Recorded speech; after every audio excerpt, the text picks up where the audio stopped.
Hi, I'm Carla from Flowingcreek, and today I'm going to show you how to make this Happy Halloween Flying Bats layered paper greeting card. You can get the files for this project from my Etsy store. I'll put the link in the description. Here are the supplies you need to make this project. You will need some cardstock. I'm using 65-pound cardstock. These are the colors I used. I'm using black paper and yellow paper from the Recollections Spice Market paper pack. For the card base, I'm using white cardstock, but you could use any color or even a pattern if you like. Okay, so let's make the project. If you already have your card base, I recommend hiding the card base layer because you will not need it. Today, I'm using my Cricut Joy to cut out this project. I'm going to just briefly show you what the project looks like in the software. This project is designed to work on other cutting machines too. Through the magic of video, my pieces are cut and ready for this project. I like to dry fit my cards so I know which side needs glue and which way I need to assemble the card.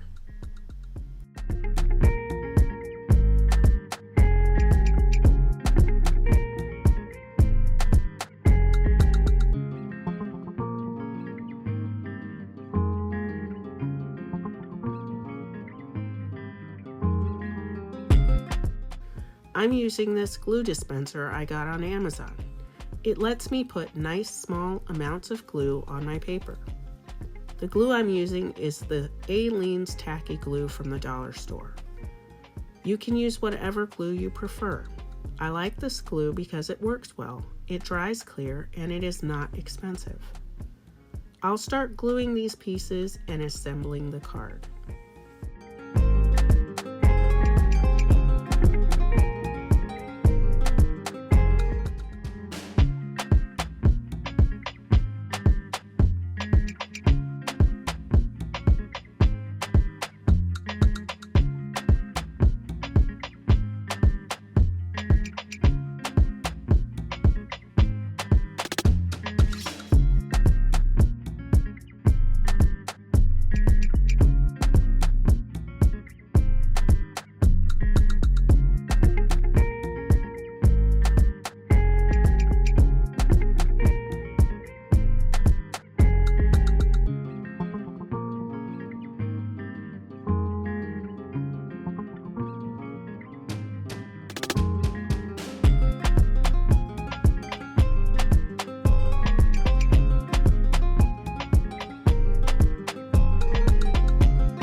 So that's it. The card is done. Thank you for watching my tutorial today. If you enjoyed this project, hit the like button and subscribe to my channel for more tutorials like this one. To download more projects like these, visit my Etsy store or visit my website at flowingcreek.com.